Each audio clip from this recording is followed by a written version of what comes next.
Hello, and welcome back to the Barrett channel. Fresh new video. There's two of us today, double trouble. So, Lee, what we're going to be talking about in this episode? So the last couple of days, there's been a lot of stuff in the Western media about how if you sign up for a new mobile phone contract now in China, you have to have your face scanned. And it's kind of strange how it's reported in the Western media as a very negative thing, and not all, but a majority of Chinese people see it as a very positive thing. And actually, it's not something that's that new. You know, for many years, if you've signed up for a mobile phone contract here, you have to supply ID, as official ID. Like if you're a Chinese citizen, that means your national ID card, or if you're a foreigner, your passport. And at that time, they take a photo of you. So I'm not really sure what the difference is now, that from taking a picture of you with a camera to a face scan. But apparently that's the new thing now.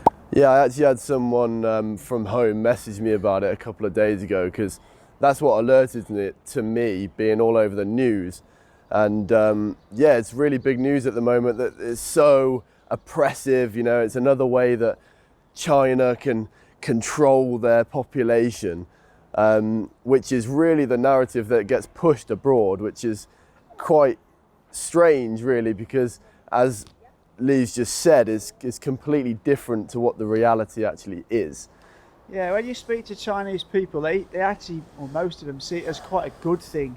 There's a lot of phone scams and WeChat scams go on over here. And generally, you speak to Chinese people and they think it's a good way to try and cut down on those kind of scams what happen. And they don't really see it as any invasion of privacy or any controlling method. Or they just see it as a thing to try and cut down on the amount of cybercrime, really.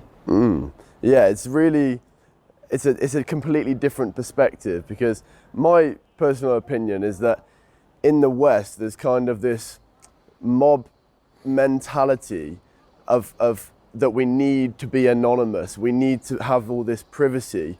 But when you actually quiz people about it, they can't really come up with reasons why, because if you really think deep into the positives and negatives into, something like this being introduced, you can't really come up with any negatives other than, privacy. But really, the positives are that it's going to massively reduce crime in your area. So unless you're committing crimes, then you have nothing to worry about other than the benefits that it's going to bring to you. Yeah, I think the only kind of thing that people cite from a negative aspect is that it just means that somebody on a database has got information about you that could potentially be stolen. But even if it is, I don't really know how that could be used that much negatively against you. I suppose if they've got a lot of information about you, they could, but there's a lot of database with a lot of information, and in fact, a lot of social media, people actually put a load of information about themselves anyway. Yeah. But I spoke to 2 or 3 Chinese people about this very subject yesterday, and actually 2 of them didn't even know it was big news. They said, well, we've always had to have our photo taken when we sign up for a mobile phone contract. Yeah. It just seems something that is big news in the West. Yeah. It's certainly not big news here in China. Yeah, when I signed up for a phone contract a few months ago, I had it done, and it didn't faze me at all. I just went through the process, and that's what was done. Yeah, well, I signed up 3 or 4 years ago, and it was a similar process. You stand by a computer, they scan your passport into it, and then they ask you to stand in front of the camera, take your photograph. So I think the only difference now is that there's some sort of new scanning technique. Maybe it's a depth scan reader or not. I'm really not sure.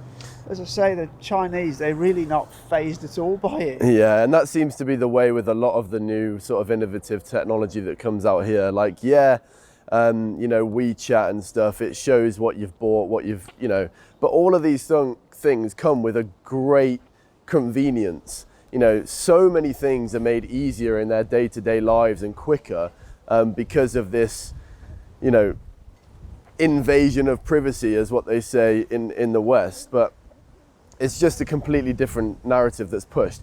I mean, you could even see from a lot of the news articles, you know, about this topic, the images that they use. We'll pop a few on the screen here. Yeah. The images that they use and the words that are chosen are just so manipulative as to push that it's such a negative thing. Yeah, they really portray it as a negative story, when really, actually, if you speak to most of the people in China, they see it as a positive move to cut down on crime, because, you know, pretty much everybody in China's got a mobile phone, from sort of young teenagers right up to sort of grandparents. You know, they seem to be much further forward in the use of technology here, and they just see it as a way that it will lessen the amount of crime in that particular area. Switch over, my arm's getting achy. Basically, what all these things that come into Chinese people's lives just end up being a benefit. And it's just, in conclusion, basically, the whole narrative that's pushed in the West is that, you know, everything that gets introduced is another way that the government can control their population. Whereas in reality, they don't have anywhere near the amount of resources to spy on their population. You know, they're not wondering what little Jimmy over here is talking about with his friends. All they care about is catching people who are committing crimes.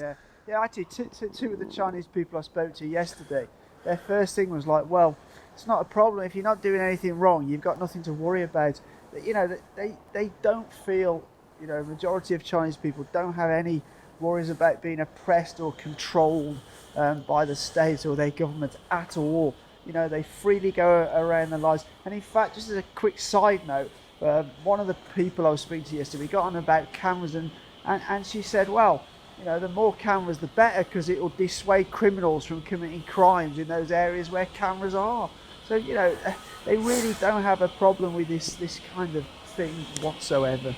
Yeah, that brings me to, we've actually got a whole video about the Western media portraying, you know, a completely skewed narrative of China and what the reality is. So I will pop a card up here so that you can watch that one after this one.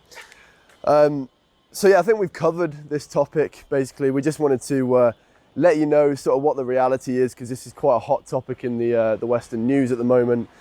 So if you did like this kind of video, especially because there's both of us this time, then make sure you let us know by smashing that thumbs up button, and let us know how you feel in the comments section about this, because it'd be really interesting to know. As well, if you did want to go that extra mile to support us, there's a link down below where you can buy me and Lee a coffee, which would be great also, and ring those bells as well so you get alerted every time we do upload. And until next time, catch you later. Yeah, take care.